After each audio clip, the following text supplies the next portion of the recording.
Well, what we've seen so far is unclear, and that's the danger right now, is that we have a holiday gift package that was given to the American people, and we've opened the gift, we like it, and now it's being put in the closet, and there's no more gift left. And so we have no signed deal. The details have not yet been provided publicly of what is in the 86-page document. Congress certainly is not in the loop. So a lot of unknowns, and that's the real fear here, is that this is more like a pause, a politically timed pause, than an actual hard trade deal that opens up market access, protects American intellectual property rights, and really gets this relationship back on solid ground. Is your expectation that it will be signed or not? Well, that's the rumoring, and certainly we've heard before from President Trump that he had a deal or he's had close deals, and always an optimistic tone, and then at the 11th hour something changes. So predicting the president's pen is never a real safe bet, but certainly they've made enough noise in the past several weeks that one would think that at least in the near term the phase one pause would be signed, but that is not the end of the story by any stretch. The U.S. economy, amidst all of this, is clearly doing just fine. You've been into China recently. What's your assessment of the Chinese economy? Yeah, I was back. Thank you. I was back. I was in China for a couple of weeks back in the spring, and it is a booming economy. It is a tremendous location for investment. The cities are continually growing. Construction is significant, and it's a real opportunity for American workers and American business. And that's the real danger with this trade war. It's sort of a self-inflicted wound of significant proportions.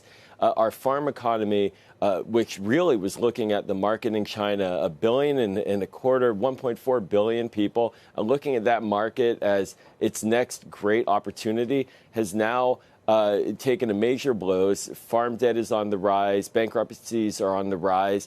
But China's not stopping its growth, even though it has taken a pause and a hit. That economy is significant. When you go to China, you see it. You see the cities far out in the distance beyond Beijing, 10 million people in these cities. So it's a market that we need to have access to. What's your take on USMCA overall?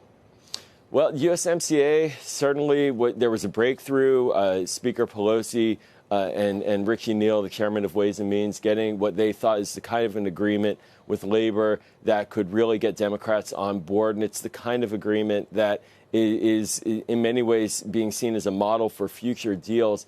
But certainly the political back and forth, the need to sort of redo what was already done for marginal improvement is a hard pill to swallow for American business. And to have a negotiation like USMCA now followed by a sort of uncertain trade negotiation, there's a lot of uncertainty in our trade relationship right now. The political tensions in the Democratic Party, as I'm sure you covered as well, are very real.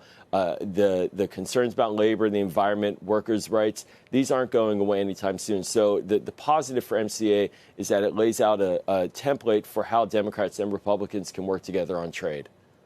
Does it not give you hope and optimism that a China deal gets finalized, gets over the line? Well, if China's going to agree to the kinds of protections that we saw with Mexico and Canada, I think you're going to see a lot of bipartisan support for it. But the question of how far will China go, the pressure by President Trump, is he leveraging it effectively? Did he do this sort of phase one agreement to try to capture some gains, or was it really more for his own political interest? These are all very open questions, but certainly if one looks at MCA and wants to see an American bipartisan level of support for trade, that's an angle to look at. This trade deal, we still don't know the details of, though, and that's what's concerning. We have not yet, even after a couple of weeks of discussion about it, not yet seen the actual specifics of who's going to benefit and how that's going to be executed.